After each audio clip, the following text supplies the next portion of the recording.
Welcome everybody to another edition of our Safety View. Today we're going to be talking about psychological safety. What are everybody's thoughts? Do you feel that people are on the same page about it? And we're going to throw in a mix of different things today because we're going to do polls and a breakout room. So I'm going to hand it over to Rosa to get the discussion started. Thank you, Tamara, and welcome everyone. All right, so we are hoping that we have created a safe space on the Safety View for people to disagree if they feel that they have a different perspective. There's no shoulds or can't says. The only thing we ask is that people be respectful in their comments. We want to make sure that we don't break down the psychological safety. So that's one thing that we would like to ask. Okay. So I want to talk a little bit about my background because I was a very early proponent of psychological safety. I published some articles in 2012, 13, talking about it from the perspective of how the brain operates and when you're under threat, how many of your executive functions shut down and how that would impact safety. And that was because I became acquainted with David Rock, managing with the brain in mind. That was a brilliant article, Managing with the Brain in Mind. And I said, oh my gosh, I never even thought about all of these things. Basically, that we all need to have a sense of security, that we have to save face, that we have to feel we belong, that we have to feel that we're being treated fairly, and that we have autonomy over our lives. So he really broke it down into very specific actions that made a lot of sense to me.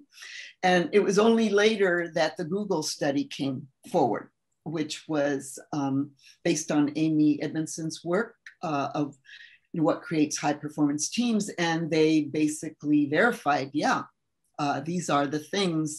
And the term psychological safety it took off, it exploded with Amy's definition. So one of my concerns about it is that Amy's definition is not the only one that is valid about psychological safety. So you guys can put either, thumbs up or into the chat if you like, because it would be good to know people's reaction to this. On LinkedIn, there's very opposed camps of, in Amy's definition, psychological safety is a group phenomenon it's not directly interpersonal like trust is. All right, so when I've seen safety people talk about it, they say that psychological safety is not about psychological health and safety, mental health, suicide-related comments, that is not where psychological safety applies. So I want to bring that up and read a definition by another person that came before Amy. His name is William Kahn, which I don't know if everybody has heard of him, but William Kahn is I think he's still alive, as a psychologist. And his definition was very simply that psychological safety was the ability to be oneself, because he studied social interaction. And he actually worked based on Erving Goffman, who studied social interaction. Mm-hmm. And what he concluded was that social interaction is extremely risky, because every time we interact with someone, we risk the chance of being humiliated. I don't know about you, but that really struck me to the core. especially in view of how often we ask people to speak up. And here it is, we're asking people to do something that goes completely against our biology, our social training, and yet we sit here and we wonder why isn't it working? Why aren't people speaking up? And I think we have to honor that and change the conversation. And that might be helpful to safety professionals, because I do think it's a legitimate pushback that why are we going to be dealing in psychological areas when we don't have that training? We already have so much on our plate. Why are we going to add yet another factor when we haven't even dealt with everything we have to do in the right way? Why don't we focus on case management, making people feel secure during case management? Why don't we work on decreasing the severity of injuries? Those are really the areas that we should be focusing on, not psychological well-being. And I think it's because we have a very limited understanding, or we're using a limited understanding of psychological safety as a team, kind of a team sport, right? But I don't know if you identify with this, but I grew up as a minority and in a very upper middle class white neighborhood, and I lived on the other side of the railroad tracks. And I grew up feeling excluded all my life. In fact, I knew I was being excluded, but I never thought it was wrong. I mean, you acclimate to your socialization. It never occurred to me that it was wrong. So I became very sensitized to how to fit in, how to talk to people without getting a negative reaction. So all the things that Irving Goffman talked about, in terms of interaction being a risky, it is extremely risky. And then somebody like William Kahn says, oh, you should feel comfortable to be yourself. And I'm like, what? Why would I feel comfortable to be myself? So I don't know. I wasn't keeping track of my time. I'm sure my time is up. So I want to hand it over to, I just want to encourage you to enter questions into the chat and give us your, just interact, give us your feedback. We're going to, as Tamara says, we're going to be doing a poll, and we're going to be doing, some guided questions for everyone to interact. But you also have the chat box. So Laurin or Tamara, who wants to go next with, why are you here? Yeah, I'll jump in very quickly.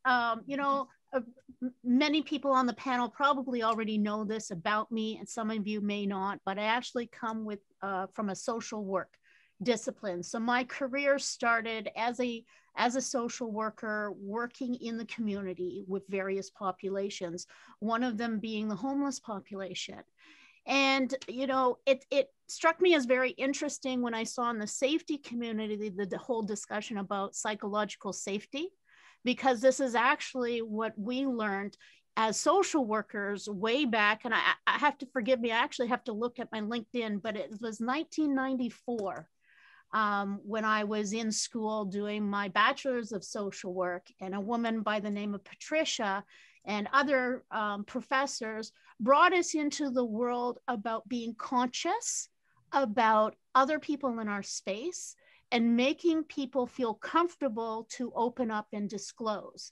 Now, I understand that the fancy label psychological safety wasn't put on this, but the whole point was to groom us as students to understand that we are responsible every time we're interacting with a client, be it an individual or a group, that we have a role as professionals to create an environment where they feel they can trust us and be open.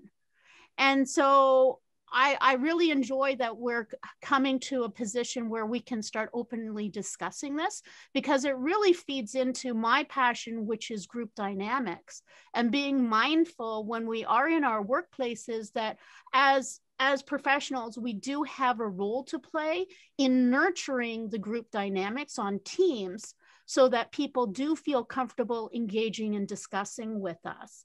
And, you know, I wanted to just touch on one of the things that you said is that, you know, about, I think it was Bruce, about a study we're doing in some places, organizations were saying, you know, they're on the road, they're really good, they're able to do psychological safety, and others weren't so sure. And this was before we opened up, so some of you might have missed that part. But it struck me is that one element of this is when members of the group change, so does the dynamic of whether or not people feel comfortable and safe. And I think that's something that I'd love to have a discussion around, maybe not right now, but for a future session. Laurin, I'll give it to you. Okay, so why do I care so much about psychological safety?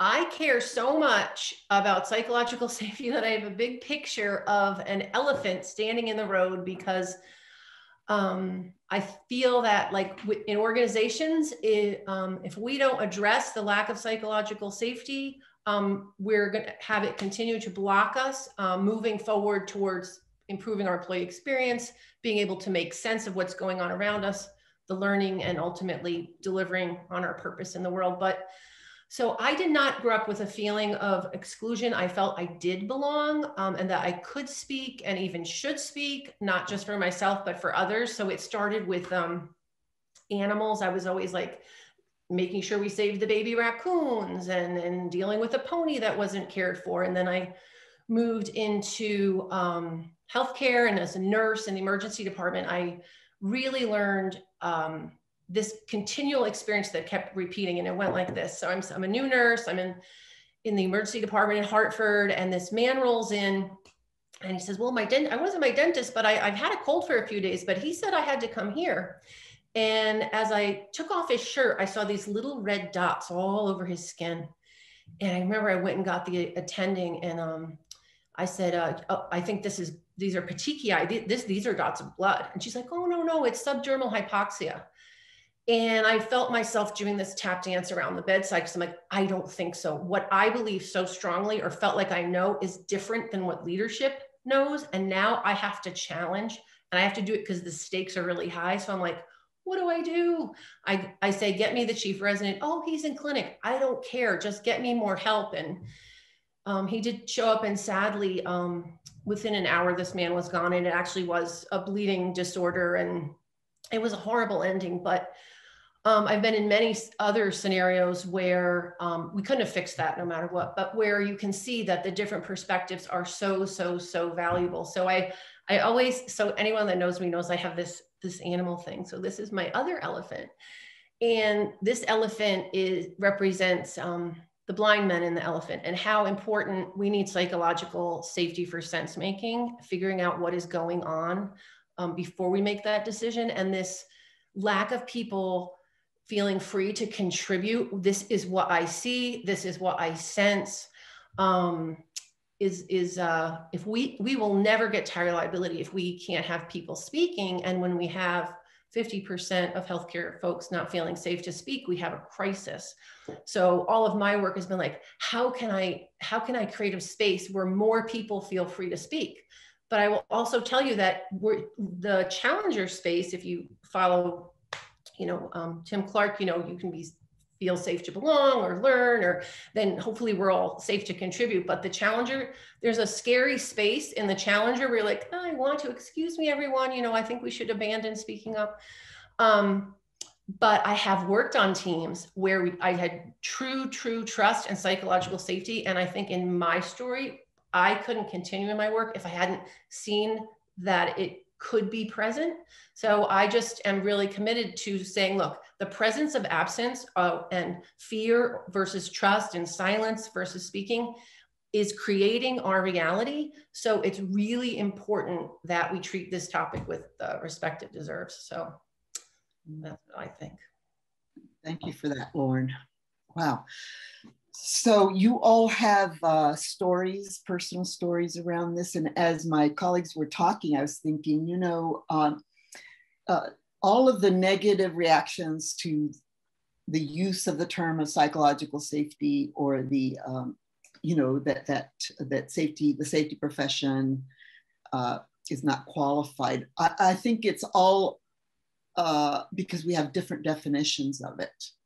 But when you hear something as simple as, gaining, Tamara said we have to gain their trust, right?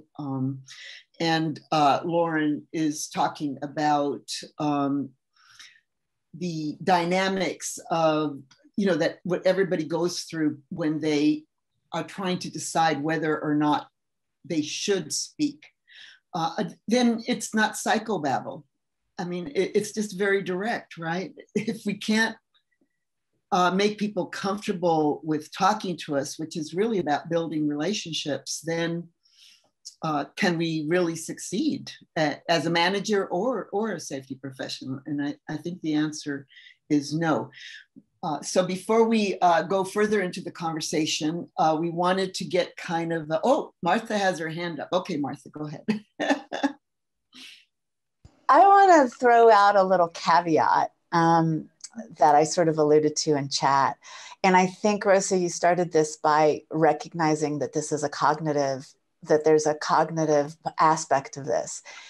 And with I think the human mind is paradoxical. And so we have this one paradoxical problem, is that the absence of fear or the absence of our recognition of fear does not necessarily mean that we are safe, because we have our unconscious processes and our conscious processes.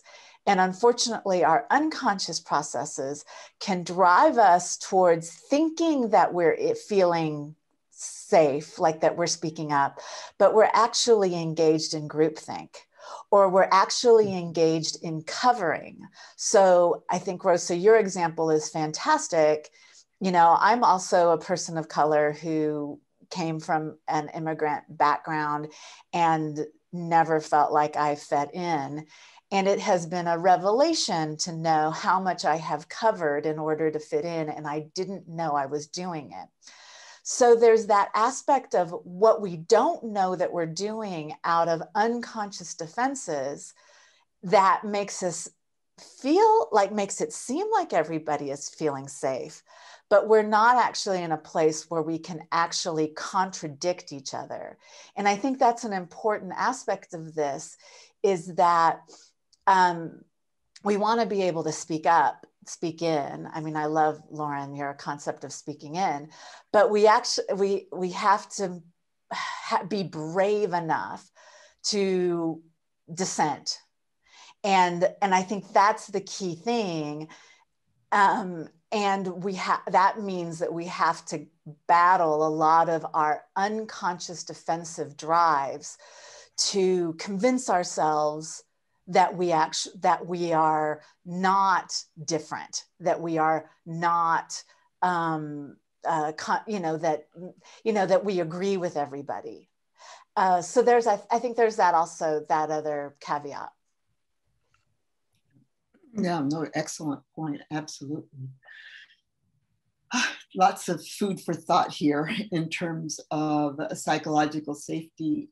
And that's one of the reasons why I keep thinking it's not just a group phenomenon, because if you as an individual are not cognizant of these dynamics or what's going on in your own mind, I mean, how would you even begin to address all of these things? And our example of not even knowing that we were being ostracized, I didn't know I was being ostracized. It was just an acceptable sociometry when I was growing up, right?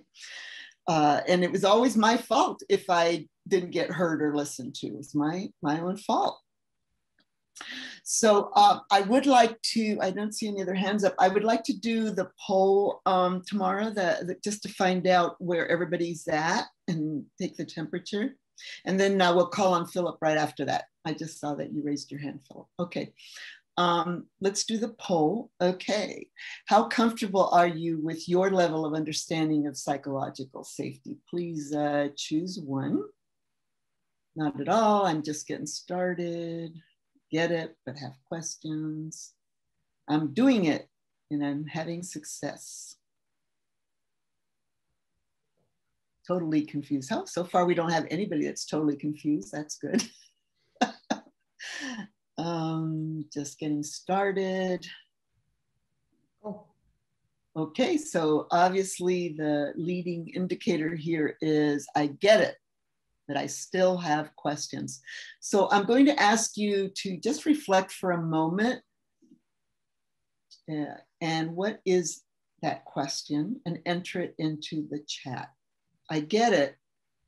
Intuitively, I get it. But I still have questions. There's something I don't understand. What would those be? A curious bunch. Enter them, please enter them into the chat so that we can see what's in our, how do you build it? Yes, okay, I get it, but how the heck do you build it? Thank you, Diane.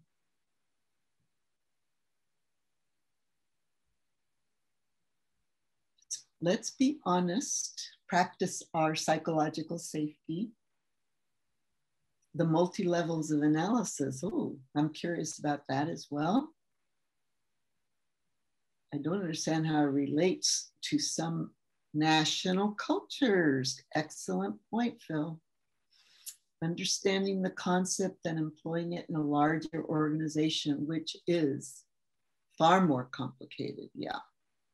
Yeah, I'm really good in small groups at creating psychological safety, but how do I make that grow and start to become part of the culture, right?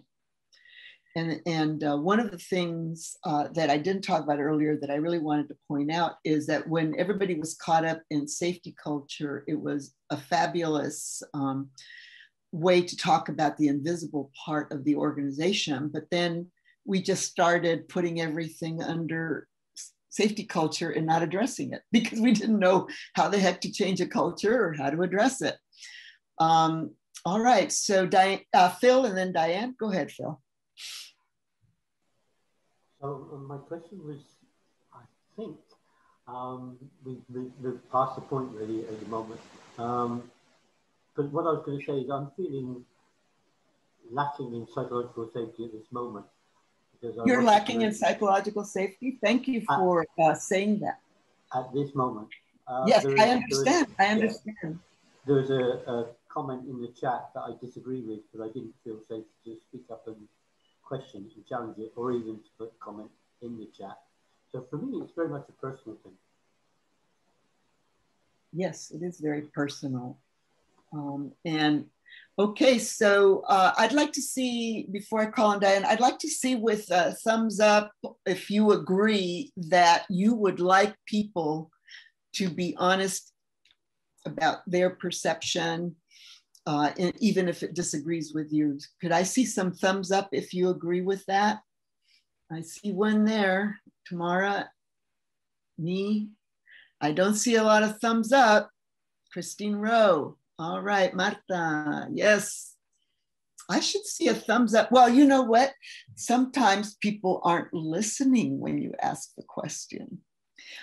So other people are hesitant to give the thumbs up. Is that, am I reading this correctly? Oh, they don't know how to give a thumbs up. So just on your screen, a thumbs up will work too. We're old-fashioned school here. What was the question again? Can we speak honestly and openly here? Is everybody okay with that? Can we disagree openly? Is everyone okay with that?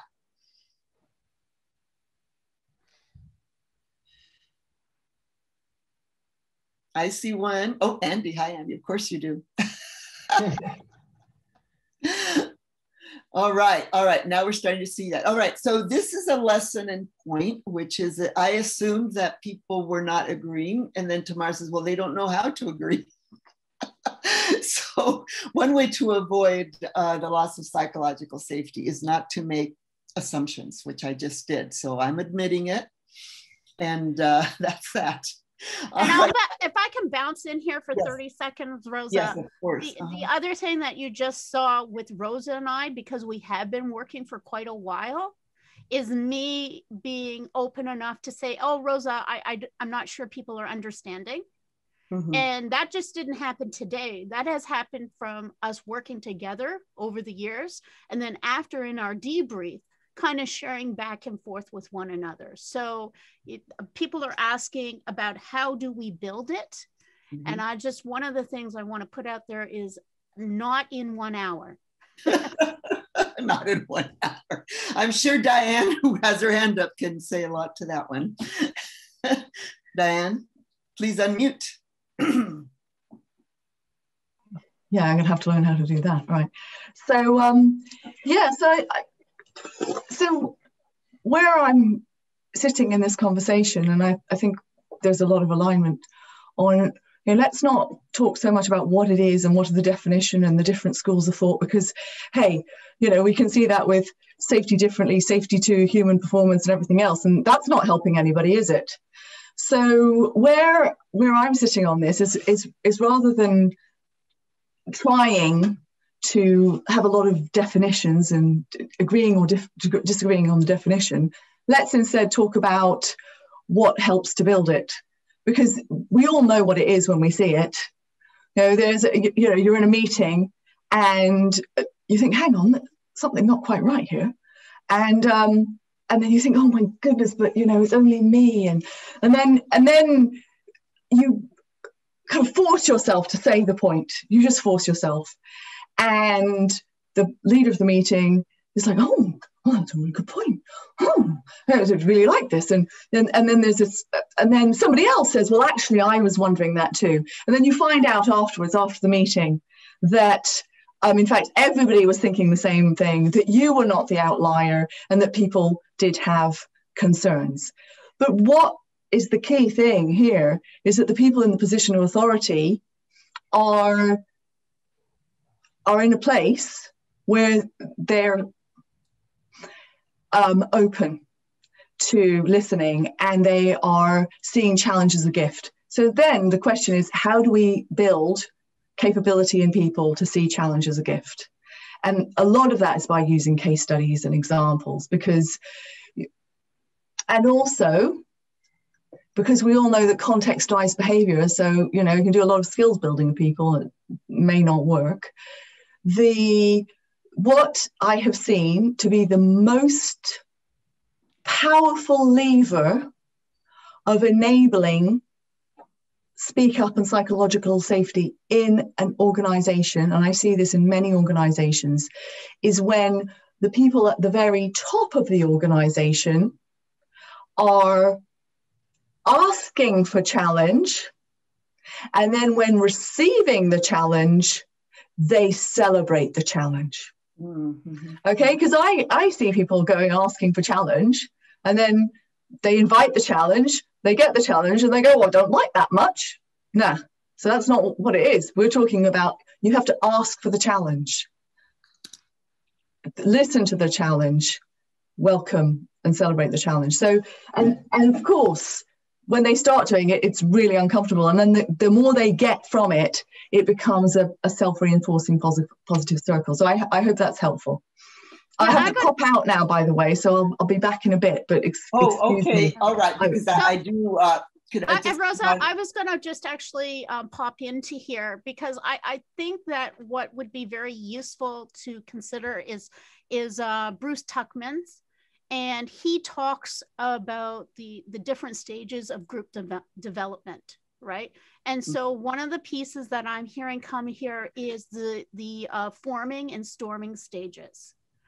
And what isn't taught in business school, apparently, or management school, which I found really interesting, is how to manage your groups and to identify as leaders the different stages that groups go through.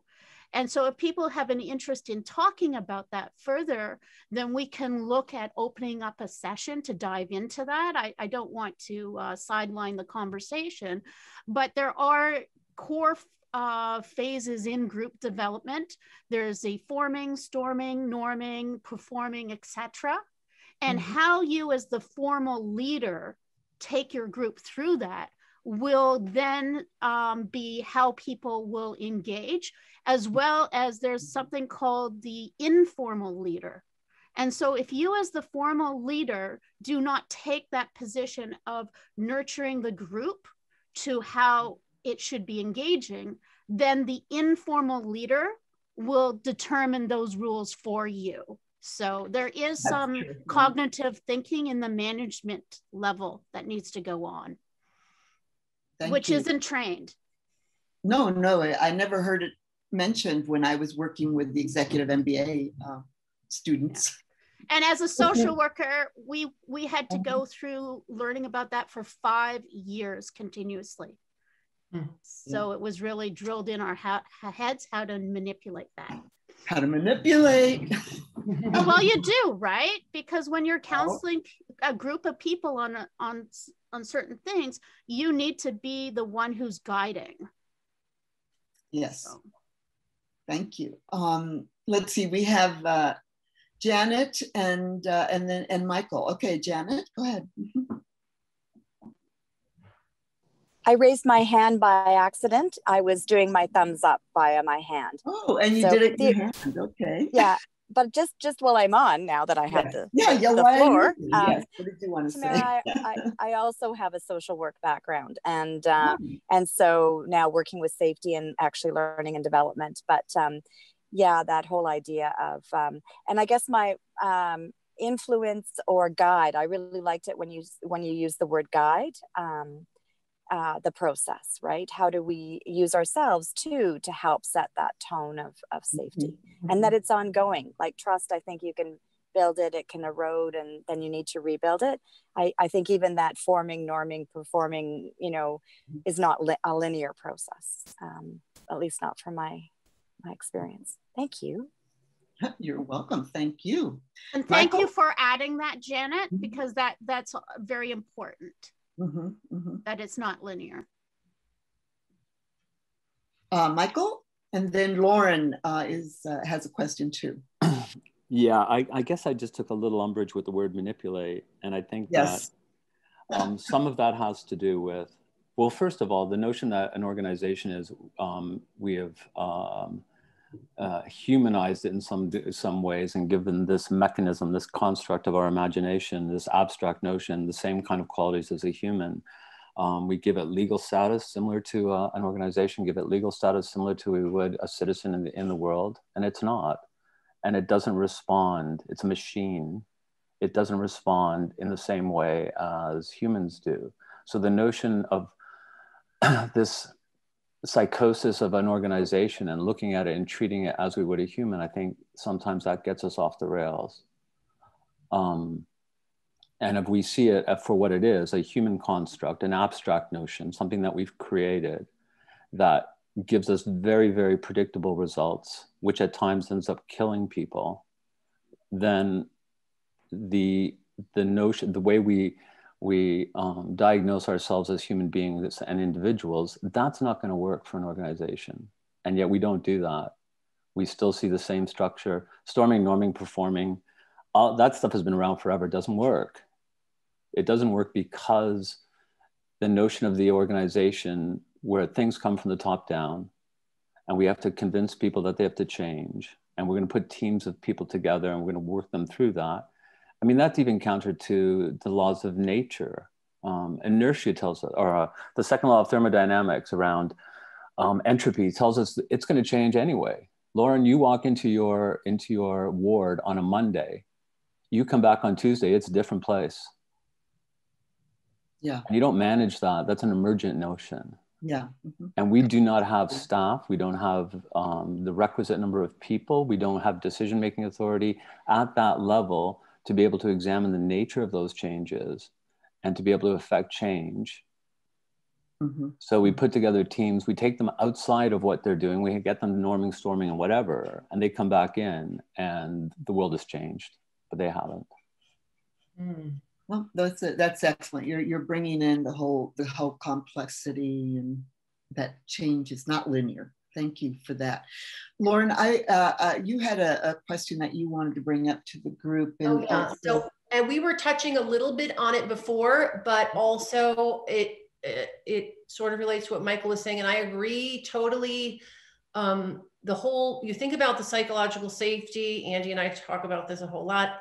Speaking up is based on that top down, like, guess what, guys, we planned all your work, and when you're going to do it, it's all written up. So, gee, if anything doesn't go as expected, then, you know, speak up, let us know that, our plans were bad, or you failed, or by the way, the guy next door made a mistake. And that is going against human nature, to report a failure or to criticize your boss. So that's the problem. But if we could embrace, okay, we're constantly learning, everything around us is changing. Speak up is a punctuated thing versus, that's why I said it has to be a continual process.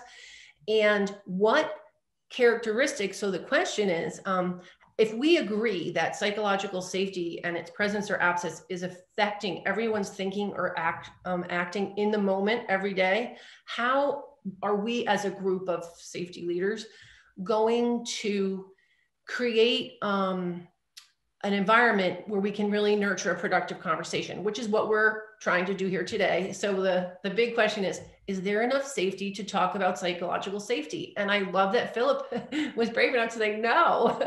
And so what attitudes do you think about how awry things can go on LinkedIn? And so how do you balance that? We want to differ in our opinions. We need the diversity, but we also want to keep people feeling safe. So I would like everyone to type in the chat, or also you can raise your hand, you know, what attitudes, that's what we can do today. Say, what attitude am I going to bring to the conversation around psychological safety, so that it doesn't become meaningless, so that it becomes valuable in organizations. So could we do that? What attitude? Yeah, Laurin, what attitudes? What's an example? What comes? Open-mindedness.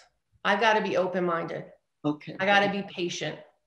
Mm-hmm. I've got to be respectful. That, you know what, I haven't lived the life that Tamara has. Maybe these social workers know a whole bunch more than the engineers, and this is just as valid. Mm-hmm. Because these are things we can be. So what I like about the being part, or the attitude, is, like Mike was saying, if everything's constantly changing, I can't tell you, you have to do this, but I can tell you, if you show up with this attitude, it's going to be helpful. It seems to me it's almost mandatory. Yes. Martha had her hand up first, and then Joe, go ahead. Mm-hmm. Oops, Martha, unmute yourself. Oh, sorry about that. It's a couple, I mean, there was a discussion earlier about culture, and I just want to add sort of an anecdote. And I think it's, as leaders, we have to be very explicit about these things and not have assumptions about what it means to be respectful, and what it looks like to be curious, and what it looks like to be, I agree with all of those things. Yeah. But so I did a project with Intel a few years ago, and Intel has factories all around the world, and I spent some time in Israel. Israel has a very different culture than American culture when it comes to being comfortable with conflict. They're, you know, you can sort of see that as a highly creative environment where people are really just talking over each other and yelling and slamming their fists on the table. And an American would just be terrified and cowering in the corner, as I was many times. And so, but I had to kind of steel myself and sort of recognize I was in a different environment, and I was spending conscious time learning about what the rules are in this environment, so that I could fully engage in the way that they engaged in what was a psychologically safe environment for them. They were being able to speak their minds, and they were engaged in a full-on innovative process.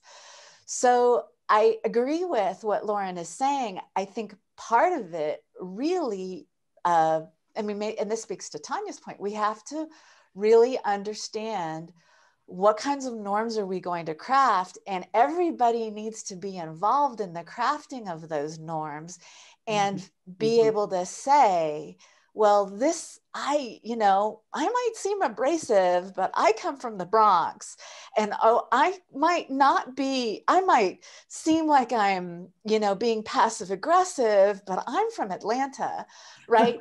and we have to be able to kind of talk about that and come to a point. Of course, that also requires a certain level of psychological safety too.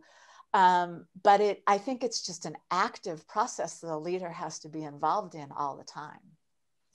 Absolutely. And we have two people here that are very involved in that, Andy Barker and Philip Parris. But Joe, you had your hand up, so please go ahead and say what you wanted to say. And then I would like Philip and Andy to speak to that.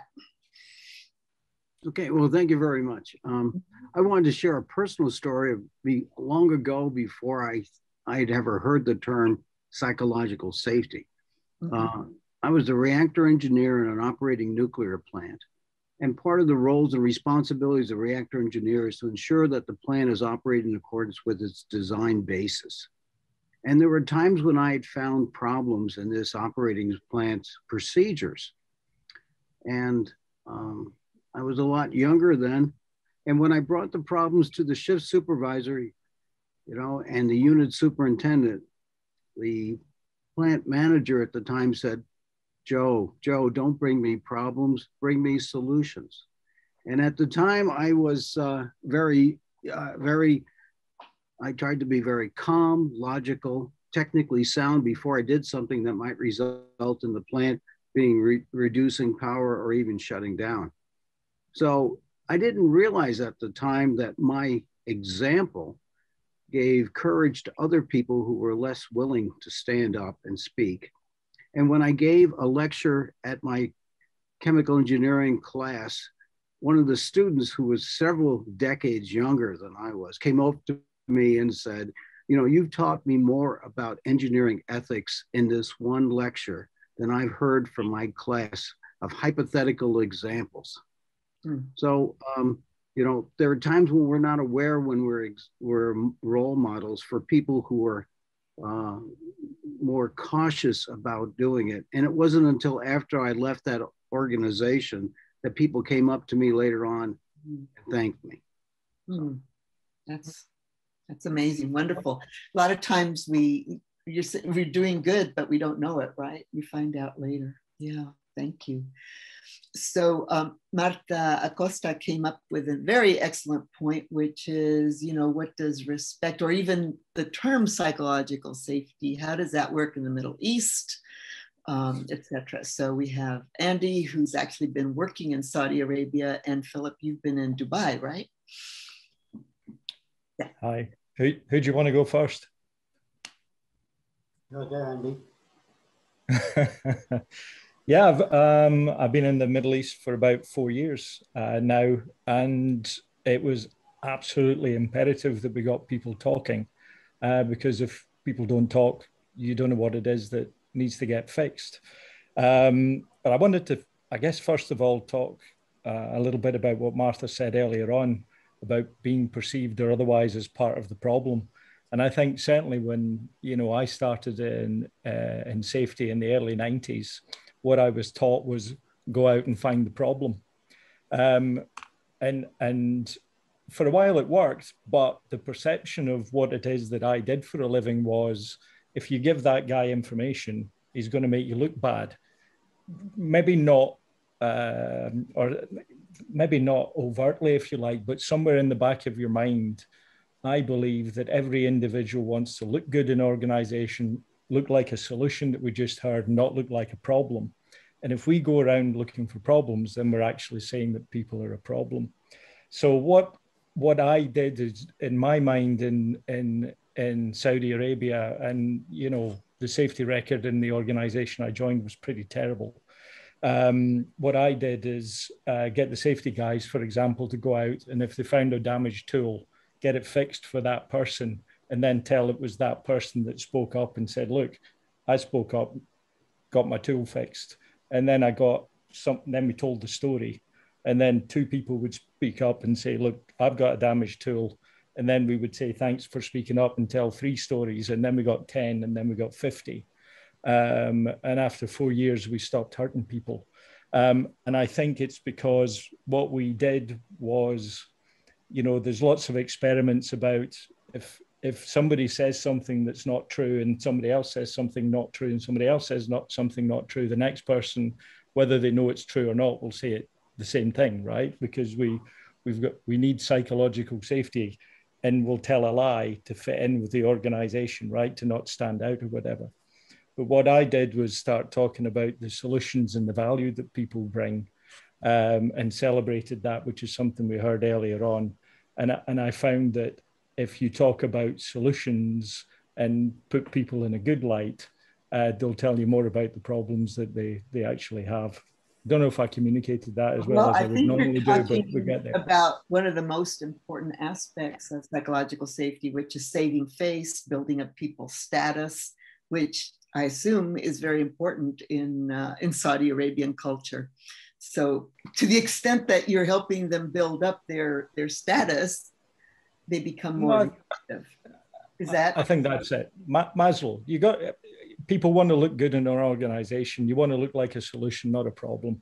So turning the services that you do as safety into making people look like a solution and look good about doing the solving the problem sort of thing that we have, you get more problems solved, and you make people look good for solving them. So yeah, that's fantastic. Philip, what would you add in your experience? What's been true? Yeah, so for me, I've been here in the United Arab Emirates for nearly 4 years now, working on a nuclear construction project, 60 different national cultures. My role was as a safety culture specialist was education. But it seemed to be more education for me than anyone else, I think. So it was always a challenge getting people to, particularly from the Koreans, who are one of the major contract partners in the organization, getting them to speak openly. But what we did find is that even though an individual may come from a culture where there's high power distance, there's a reluctance to share information, particularly negative information, given the environment, the right environment, they would share everything. They would tell you all their dirty washing. And so I also do a lot of work with leadership, first line leaders primarily. And what I found is that many of them didn't realize how easily they could impact an individual's perception of whether or not it was safe for them to speak up or not, whether to raise a question, to challenge the status quo. And just simple things. I remember one particular workshop, a leader was questioning, and I said, well, if someone comes to you with a procedure that they believe is not working, and it needs replacement, what do you do? What do you say? Well, I say, well done, thank you. So what if he comes again 2 days later and says, I've got another procedure? Well, I'd say, well done. Well, then he comes the following day, and you say, what, again? What's going to happen the fourth time? He's not going to come because of something so insignificant to you, but really significant to him or to the individual. So the point I'm getting to is that the leadership don't often realize that it's they that can create that environment. And I've been a party to it in the team that I was working in, Emirati leadership, mainly, well, I'll say 50-50 now in terms of Emirati and expat team members. And I challenged the leader that, the psychological safety within the group was not where it should be. And we had quite a few discussions about what he could do, and I just said, you need to just ask the questions. You ask the right questions, you'll get the right answers. And not long before I left, we had a really good session where the whole of the team, I say the whole of the team, not everyone, there are some who would still feel that they didn't wish to participate. And I think that's from their own personal perspective. But from a psychological safety perspective, the majority of the team did. And what was said was, you know, it was the sort of stuff that people were very reluctant to talk about, you know, the circumstances. So I think it is possible, but I think it is the leadership that need to be educated. They need to understand that they have such an important part to play. Thank you. And you have lived it for 4 years, right? Were you there for 4 years? 3.5 years, yeah. Yeah. Okay, excellent. Thank you.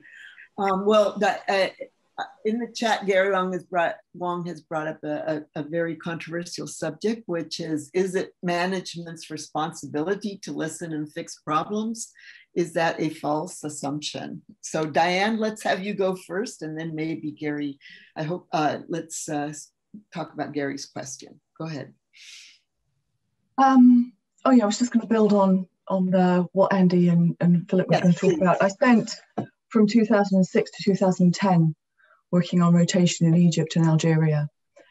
And the two things that I saw to work is pretty much what Andy said about the most senior leaders welcoming or getting people to speak up, kind of maybe to the HSE people, and then those people being recognized for it.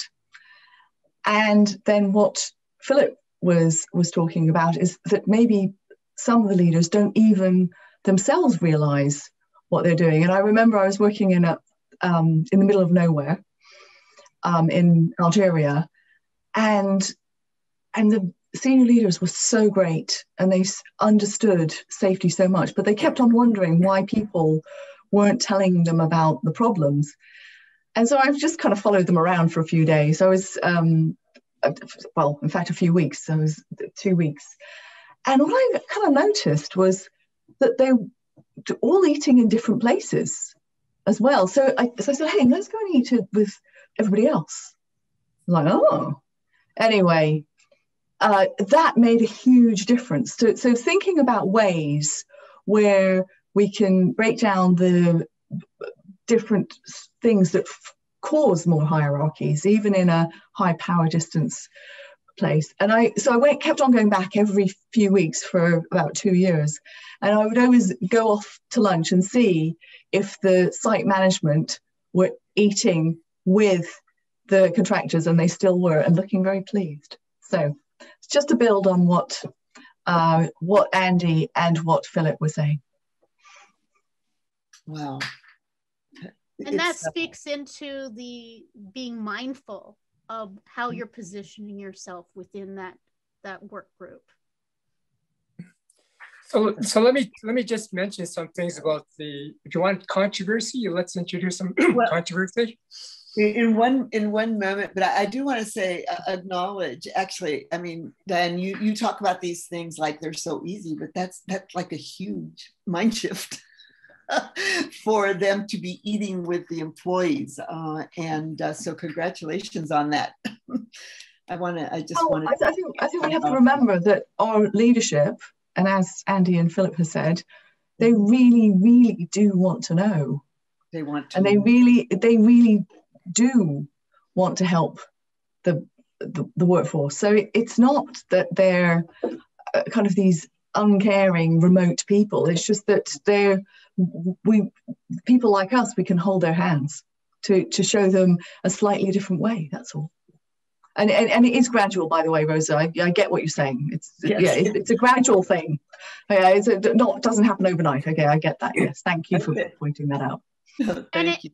And it's also interesting how, in the same group, the same organization, you can have individuals from two different areas in that group responds differently. Like I'm thinking about in the retail, where when the health and safety corporate manager would come down with a checklist, go through the departments, just checking things off.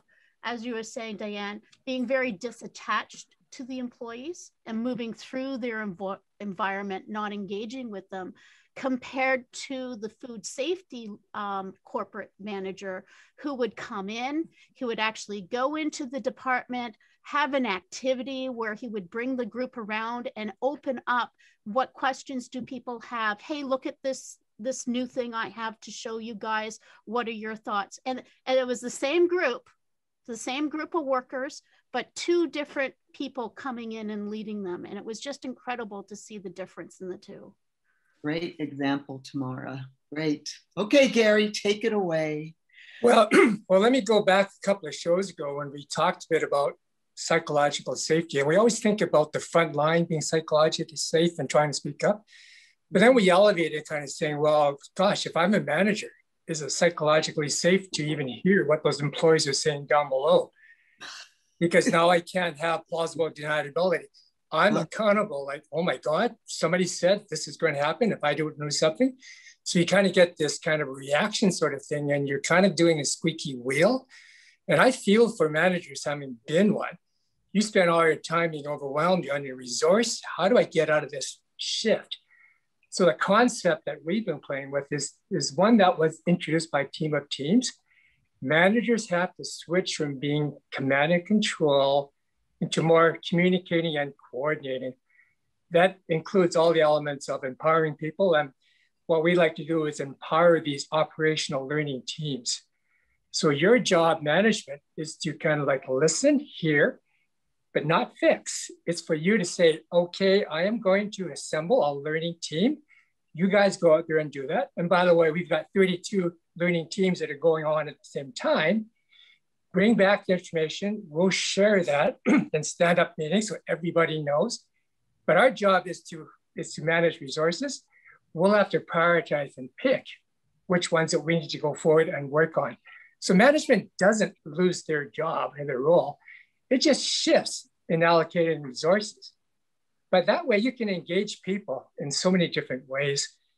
And really, I don't even want to talk about psychological safety, because in some cases that obliquely happens. Just like we don't pursue happiness, we do all the good things. And guess what? We get happiness. Happy.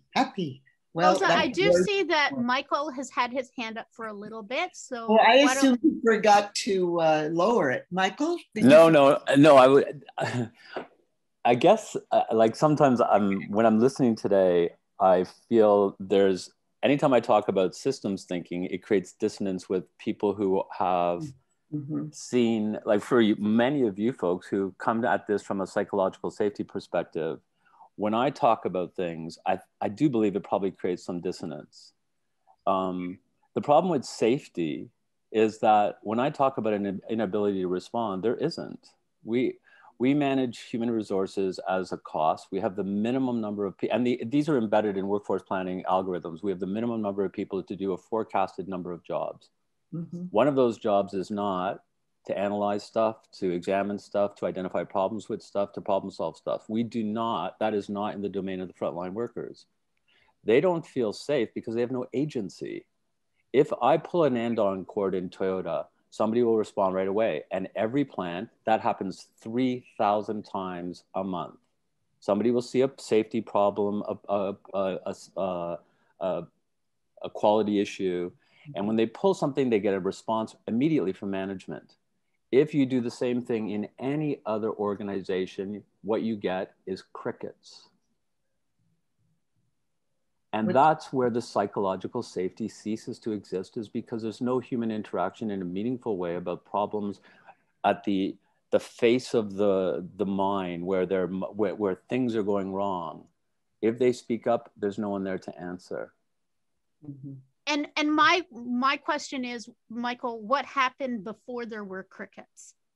What was the response that people got when they did stick their head out to do something? Because in environments that I've been in, I've seen people take the risk of speaking up and then be shut down very quickly by their peers as well as management. And so that really had to be broken open, that if somebody speaks up, we don't come and say, it's not important, just get back to work. Well, the response was, if you were building pyramids in Egypt, you were killed. If you were if you were a frontline soldier in the Prussian army, your supervisor shot you in the back if you didn't do what you were told to do. And if the Catholic Church, if you were a parish priest and decided to go off topic, then you were excommunicated and probably tortured and killed. Those are the models for our modern organization. So not good. Good stuff, bad stuff happens, but that's by design. And that's because this construct we have that thinking takes place at the top, doing takes place at the bottom, is a constant in 99% of the organizations that all of us are dealing with. When there's a departure from that, where you now start to see agency, and team of teams, Gary, like Gary talked about, is a response to, you know, the American Army looking at how that was demonstrated at Toyota, right? That's where they were inspired. It's giving agency to the front line and mechanisms for them to talk about, hey, there's a safety issue, and immediately get a response. So they've created system structures, they've given resources and money and funding to those people. So you have, just in a nutshell, you have 4 times more direct labor embedded in a vehicle from Toyota than you do from General Motors, Chrysler's, Mercedes. You have twice as much direct labor than you do from Porsche, and they make more money than all of them. Mm-hmm. Can I jump in? Sure, I'm done. Yeah. I just want to acknowledge that our time is up, but if you want to stick around, we're happy to stay here a little bit more, but if you have to go, we understand. Okay. Thank you so much, everyone, for coming. Tamara, did you want to tell everybody anything before they go? Thank you very much, everybody, for coming. Those of you who have to depart, we'll take a few moments more. Yeah, Laurin? and this is being recorded and will be posted. I had my hand up, but you know what? Because I was going to say what, I'm like, why isn't Andy saying this? And I think he's going to. So you want Andy to tell you? So I'm the eternal optimist, and I believe that I think change is possible. Like I said earlier on, and I'll talk about my more recent time here. In the last 4 years I've spent in Saudi Arabia, I've seen a huge shift in culture, and what I did here was line the organization up to do its job, which is to provide what people need to be successful in their job. And I had what you had before. I heard somebody saying, I think it was Gary said, don't ask the employees what they want, because they'll ask for, you know, a better house, a bigger car, a private jet, or, you know, they were just terrified of asking the question and losing power and control. But we did it. And what we found out, that when you release people and you empowered them to solve their own problems or ask for help, all they did was ask for help to do their job. When that was down at the front line, we found out that, you know, when we asked people if they had everything that they needed, we heard things like, I just need a forklift truck to lift that. I need a new hammer. My spade's broken. The drill needs a new cord. Things they couldn't deal with, they were allowed to escalate, but they only escalated things that you actually needed to do your job. So I don't have proper ventilation in here to do this painting task. And it was the engineer's job to get that for you. And we story told of the positive things that if you ask them, things will come, right? You will get help. It was not easy.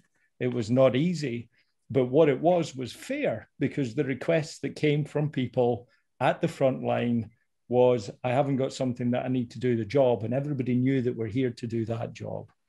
Okay. So as I say, we had a few dissenting voices that were negative, with some dissenting voices that actually created the positives that we celebrated, and the more dissenting voices that were positive that we story told about, the more that we got. And I think I was on the call about a month or two ago when the Royal Commission, a government organisation, is now adopting our model for how to manage contractors, because they started telling us, and we said, no, it's not like that. Johns Hopkins, Aramco hospitals have just awarded us Contractor of the Year. And in Saudi Arabia, where the cheapest wins, clients are finding an excuse to award us a contract when we're not the cheapest, because they like what it is that we do. Because when somebody says, the client, do it this way, we say, actually, that's not going to work for us. We're brave enough to push back because, like Gary said, we changed the role of manager. It's not manages me, it's manages to help me. and we change the role of leadership, because leadership is their cover for candor. If you're brave enough to speak up, I've got your back. And people just speak up about things they need to do their job. So I think culture change is possible. And if I can do it here in Saudi Arabia with the 60 mixes of whatever, with no training budget, with no procedures, with no infrastructure, I think it's possible to do it anywhere. Thank you, Andy. I'm going to get off the soapbox now. I know. What time is it there now? I know you came to see us in the middle of the night, so thank you. We appreciate it. So any closing words? Oh, Gordon. You're muted. Yeah, I'm just listening to Andy, what Andy's describing there. It really resonates with me. It's kind of like a sports team analogy. Your coach is there to assist you to understand the game. And when you're in the heat of battle, whatever sport that is, whatever game that is, it's very difficult to see what all your teammates are doing and what's happening on the other side. But that's what the coach is watching for. And it's their job to serve you to perform at your highest level. That's really what it's about. And if you recruit the right type of personalities into leadership, they don't have a problem with serving others. They don't have a problem with being the person that carries the water, so to speak, or brings the people the tools they need. It's not about them propelling themselves to the top of the heap to make themselves, feel like they've reached the successful point in their life. It's about that progression towards, really good behavior, so that everybody, regardless of what your job is, you go home at the end of the day and you go, you know what, I feel good today. I did something useful, whatever that is, whatever that usefulness is. I feel like I've accomplished something. And I think that's what Martha mentioned. Something early on in this conversation that really struck me is how we, and Rosa, you did as well, talking about how you shift your conversation and you adjust based on what you see in the room, on how people are responding to how the conversation is going left or right. And if it's going a little too much to the left and you start to see the frowns from your leadership, you start modifying your language without even realizing doing it. And I've done it 100 times, and you're trying to find some balance so you can get your point across without, infringing too much on, fickle egos, right? It's you don't want to be seen as that person that is too forceful in the room. I have that problem. I come from a big family. I don't have a problem with speaking up. You have to. If you want that extra potato, you speak up. Matter of fact, you grab it, right? So and this is the kind of thing that sometimes you really have to temper your. It's about leadership. It's about getting the right people in the right positions. Thank you for that. One of the things I was talking about William Kahn's definition of psychological safety, and we complicate it, but when he talks about it, it's just so easy to understand. It's a relationship where you experience trust, security, predictability. The expectations are clear. You know what to expect, even if it's a disciplinary consequence, right? It's very clear, and people are able to accept that. So I hope that some of these, that we were able to move the conversation a little bit further on psychological safety and clear up some of those questions that people had in the beginning. Is there anyone that still has a burning question that? And one of the things we didn't get to touch on today was also the notion about looking at other disciplines and reading on, psychological safety isn't actually from the safety professional field. It actually came to us from others. And there's a lot of times where I'll see something being written about, but it's actually, when you do some research, it's been brought forward, like some of the stuff from 1940s even. You know, it's not new. There's a wealth of information and research done. And that's another thing that I was reading on a LinkedIn post, is looking for empirical data research, like people who've done actual research studies, and looking at what did they find when they were actually looking at researching how this was done in settings, as opposed to a blog or something that somebody has just posted on a topic. So again, going back to actual research and digging into what have those people found in some of their studies, because there's a lot of great work that people put a lot of time and effort in. And always going to a blog isn't getting us the robust information that we need in order to really understand something.